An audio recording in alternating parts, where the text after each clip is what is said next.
6 weeks ago, I stood beneath the dome of this Capitol and proclaimed the dawn of the golden age of America. From that moment on, it has been nothing but swift and unrelenting action to usher in the greatest and most successful era in the history of our country. We have accomplished more in 43 days than most administrations accomplished in 4 years or 8 years, and we are just getting started.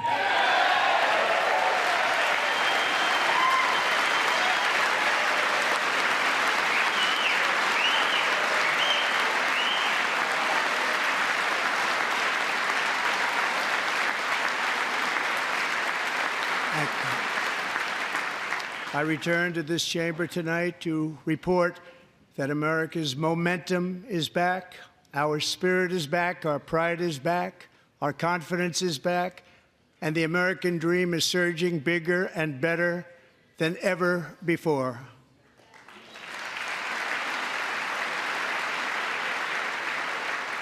The American dream is unstoppable, and our country is on the verge of a comeback, the likes of which the world has never witnessed and perhaps will never witness again. There's never been anything like it. The presidential election of November 5th was a mandate like has not been seen in many decades. We won all 7 swing states, giving us an electoral college victory of 312 votes.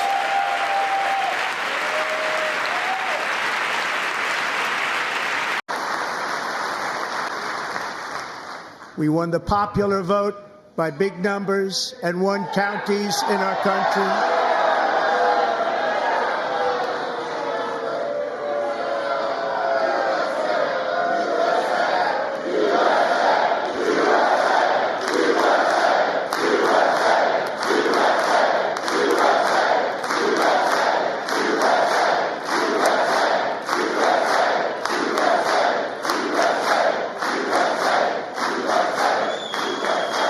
And won counties in our country, 2,700 to 525, on a map that reads almost completely red for Republican.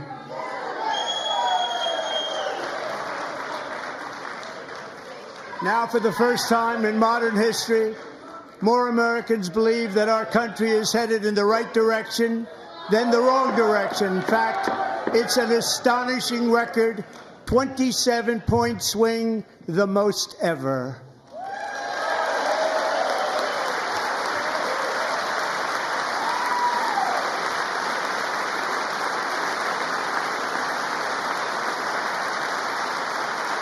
Likewise, small business optimism saw its single largest one-month gain ever recorded, a 41-point jump.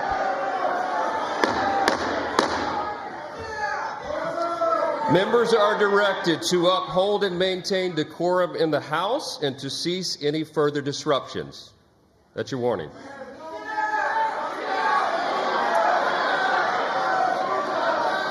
Members are engaging in willful and continuing breach of decorum, and the chair is prepared to direct the Sergeant-at-Arms to restore order to the joint session.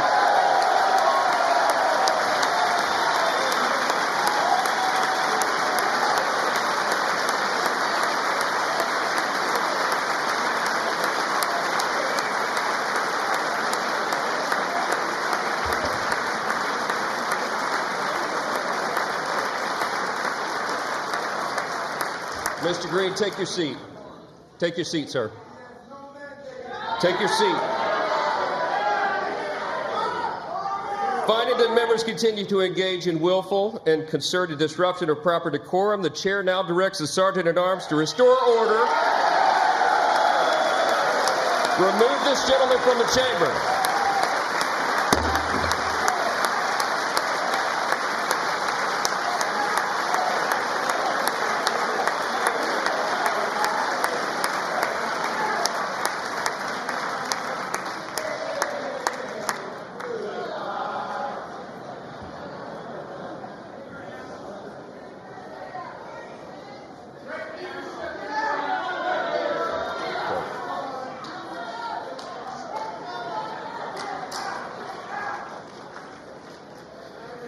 Members are directed to uphold and maintain decorum in the House.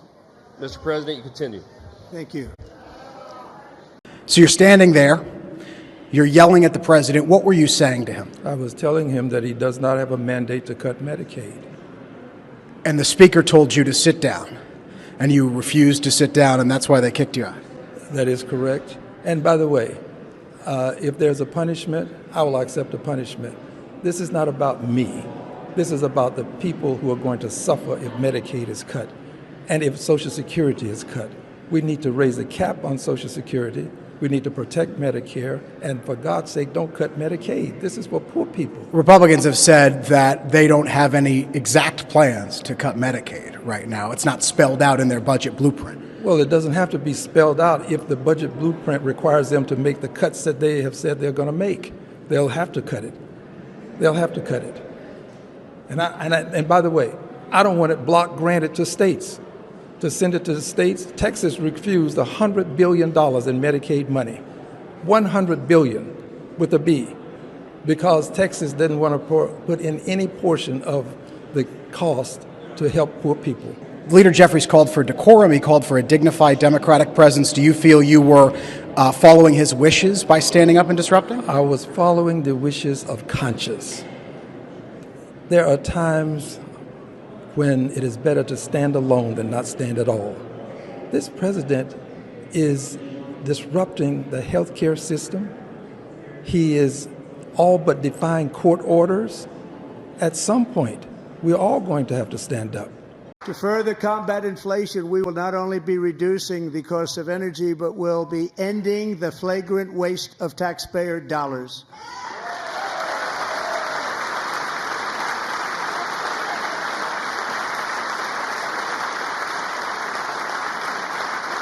And to that end, I have created the brand new Department of Government Efficiency. GOES. Perhaps you've heard of it. Perhaps.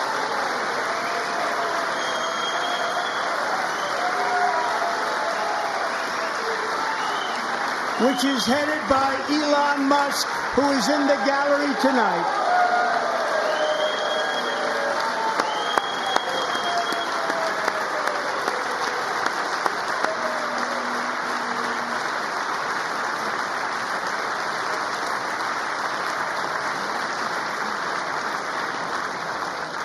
Thank you, Elon. He's working very hard. He didn't need this. He didn't need this. Thank you very much. We appreciate it. Everybody here, even this side, appreciates it, I believe. They just don't want to admit that. Just listen to some of the appalling waste we have already identified. $22 billion from HHS to provide free housing and cars for illegal aliens. $45 million for diversity, equity, and inclusion scholarships in Burma. $40 million to improve the social and economic inclusion of sedentary migrants. Nobody knows what that is. $8 million to promote LGBTQI+ in the African nation of Lesotho, which nobody has ever heard of. $60 million for indigenous peoples and Afro-Colombian empowerment in Central America. $60 million. $8 million for making mice transgender. This is real. $32 million for a left-wing propaganda operation in Moldova. $10 million for male circumcision in Mozambique. $20 million for the Arab Sesame Street in the Middle East. It's a program. $20 million for a program. $1.9 billion to recently created Decarbonization of Homes Committee, headed up, and we know she's involved. Just at the last moment, the money was passed over by a woman named Stacey Abrams. Have you ever heard of her? A $3.5 million consulting contract for lavish fish monitoring. $1.5 million for voter confidence in Liberia. $14 million for social cohesion in Mali, $59 million for illegal alien hotel rooms in New York City.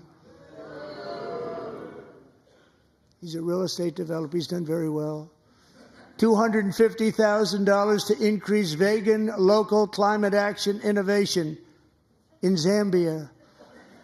$42 million for social and behavior change in Uganda. $14 million for improving public procurement in Serbia.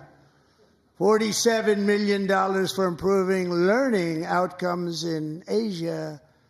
Asia's doing very well with learning. I don't know what we're doing. We should use it ourselves.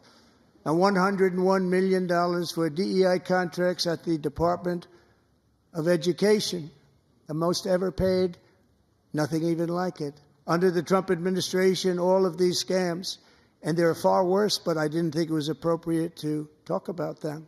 They're so bad. Many more have been found out and exposed and swiftly terminated by a group of very intelligent, mostly young people, headed up by Elon, and we appreciate it. We found hundreds of billions of dollars of fraud.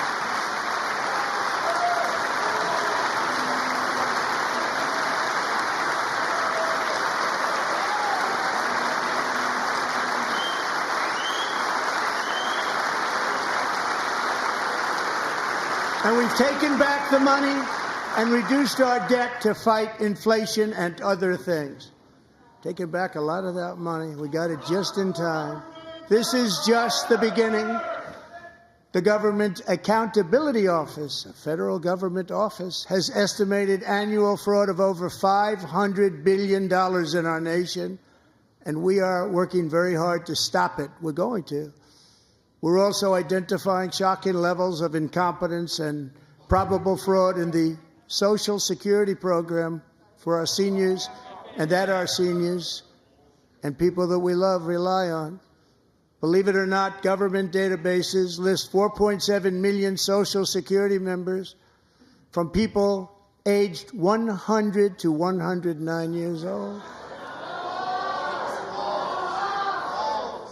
It lists 3.6 million people from ages 110 to 119. I don't know any of them. I know some people that are rather elderly, but not quite that elderly.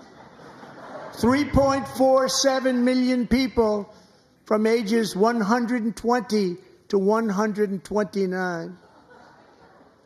3.9 million people from ages 130 to 139. 3.5 million people from ages 140 to 149. And money is being paid to many of them, and we're searching right now. In fact, Pam, good luck. Good luck. You're going to find it. But a lot of money is paid out to people because it just keeps getting paid, and nobody does, and it really hurts Social Security and hurts our country. 1.3 million people from ages 150 to 159, and over 130,000 people, according to the Social Security databases, are age over 160 years old.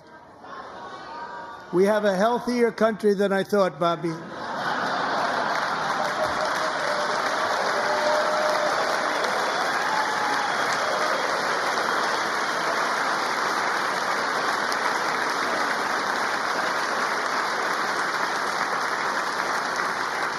Including, to finish, 1,039 people between the ages of 220 and 229, one person between the age of 240 and 249, and one person is listed at 360 years of age. More than 100 years older than our country. But we're going to find out where that money's going, and it's not going to be pretty. By slashing all of the fraud, waste, and theft we can find, we will defeat inflation, bring down mortgage rates, lower car payments and grocery prices, protect our seniors, and put more money in the pockets of American families.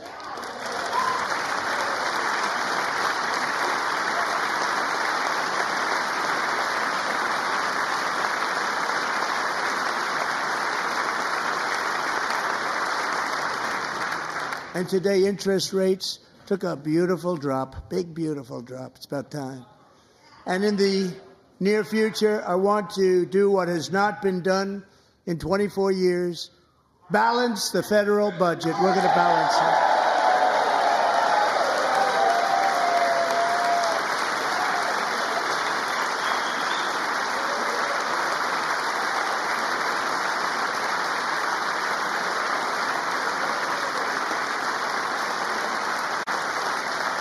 It was a shot like she's never seen before. She's never seen anything like it. Peyton is here tonight in the gallery, and Peyton, from now on, schools will kick the men off the girls' team, or they will lose all federal funding.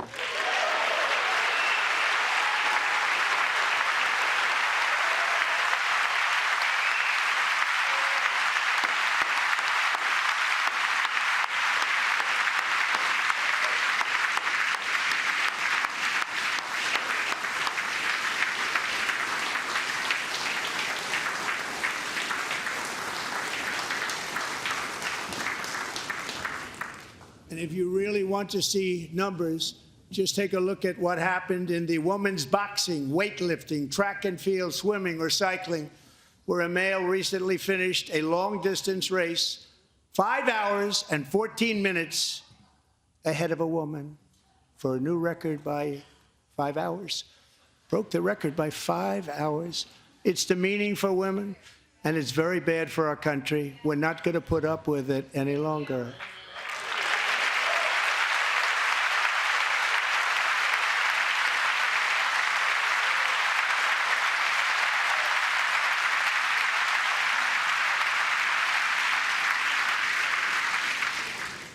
What I have just described is only a small fraction of the common sense revolution that is now, because of us, sweeping the entire world. Common sense has become a common theme, and we will never go back. Never. Never going to let that happen. Among my very highest priorities is to rescue our economy and get dramatic and immediate relief to working families. As you know, we inherited from the last administration an economic catastrophe and an inflation nightmare. Their policies drove up energy prices, pushed up grocery costs, and drove the necessities of life out of reach for millions and millions of Americans. They've never had anything like it. We suffered the worst inflation in 48 years, but perhaps even in the history of our country. They're not sure. As president, I'm fighting every day to reverse this damage and make America affordable again.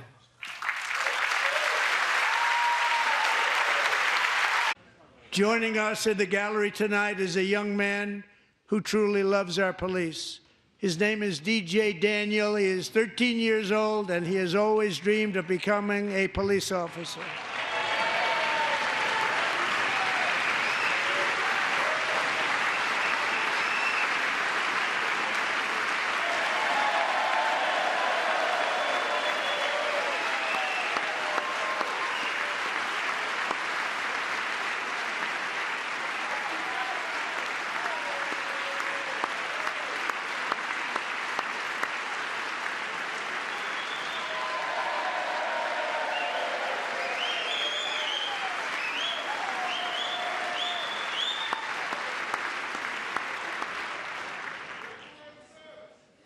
But in 2018, DJ was diagnosed with brain cancer.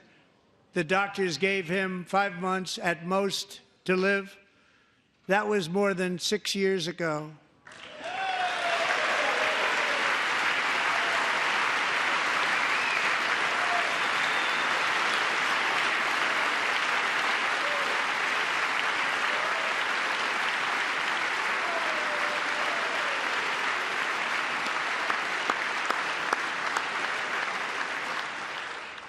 Since that time, DJ and his dad have been on a quest to make his dream come true, and DJ has been sworn in as an honorary law enforcement officer, actually a number of times. The police love him, the police departments love him. And tonight, DJ, we're going to do you the biggest honor of them all. I am asking our new Secret Service Director, Sean Curran, to officially make you an agent of the United States Secret Service.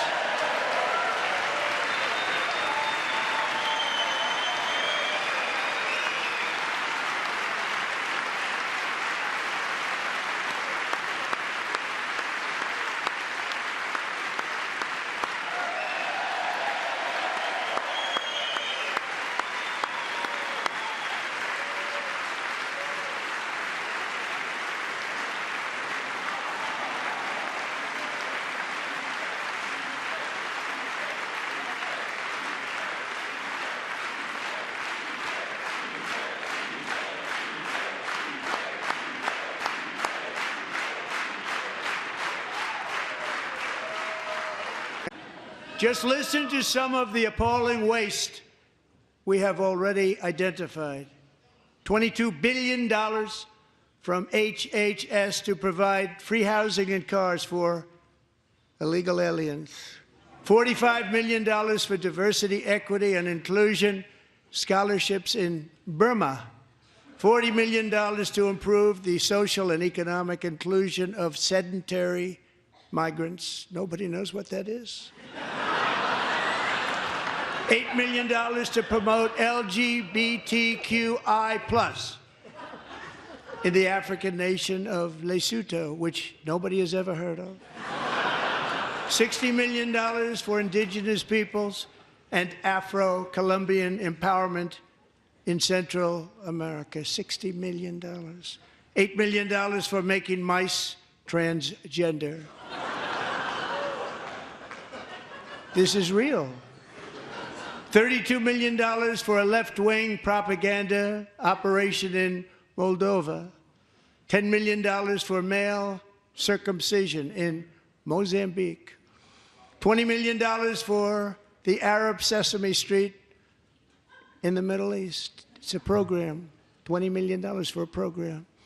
$1.9 billion to recently created Decarbonization of Homes Committee, headed up, and we know she's involved. Just at the last moment, the money was passed over by a woman named Stacey Abrams. Have you ever heard of her? A $3.5 million consulting contract for lavish fish monitoring. $1.5 million for voter confidence in Liberia. $14 million for social cohesion in Mali. $59 million for illegal alien hotel rooms in New York City. He's a real estate developer. He's done very well.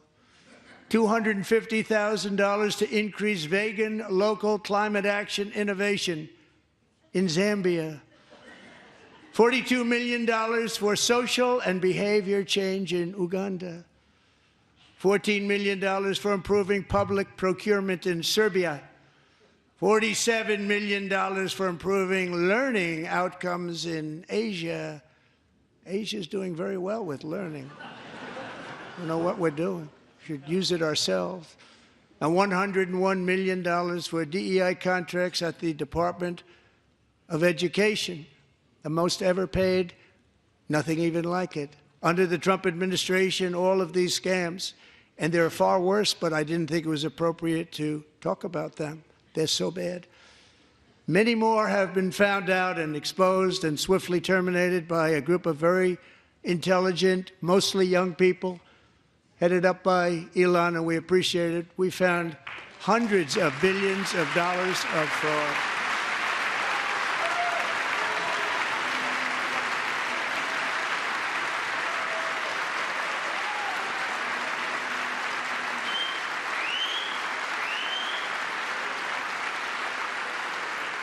And we've taken back the money and reduced our debt to fight inflation and other things. This is a time for big dreams and bold action. Upon taking office, I imposed an immediate freeze on all federal hiring, a freeze on all new federal regulations, and a freeze on all foreign aid.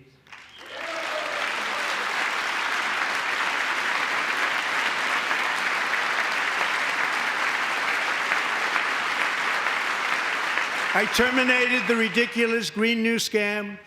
I withdrew from the unfair Paris Climate Accord, which was costing us trillions of dollars that other countries were not paying.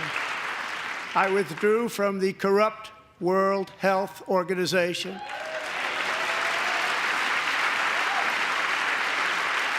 And I also withdrew from the anti-American UN Human Rights Council.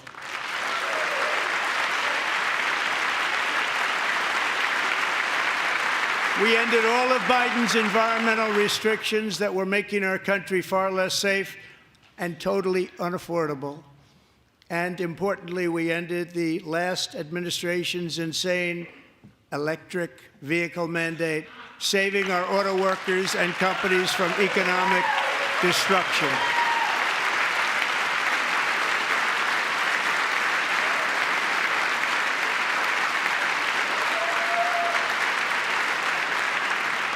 To unshackle our economy, I have directed that for every one new regulation, 10 old regulations must be eliminated, just like I did in my very successful first term.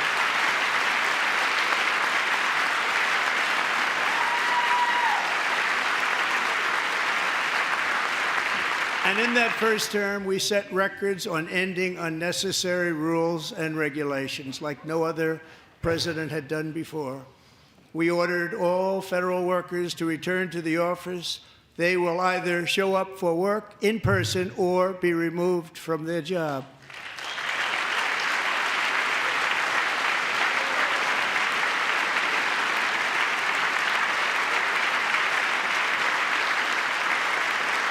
And we have ended weaponized government where, as an example, a sitting president is allowed to viciously prosecute his political opponent, like me. How did that work out? Not too good. Not too good.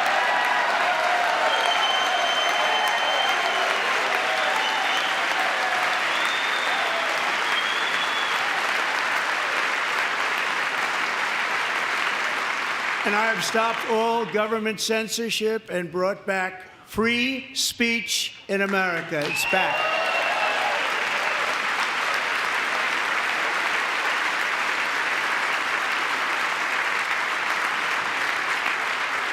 And 2 days ago, I signed an order making English the official language of the United States of America.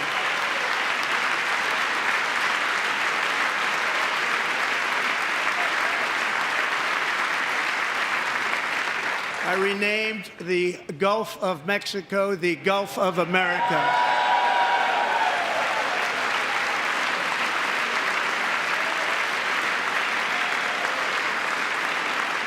And likewise, I renamed, for a great president, William McKinley, Mount McKinley again.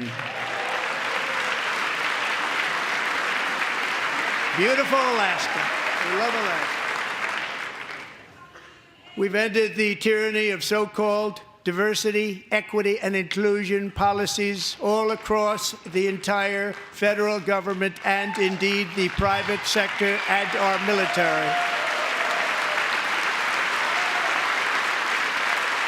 And our country will be woke no longer.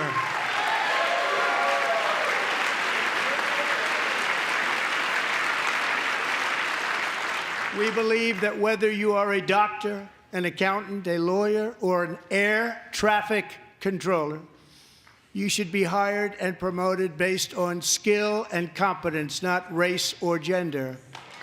Very important.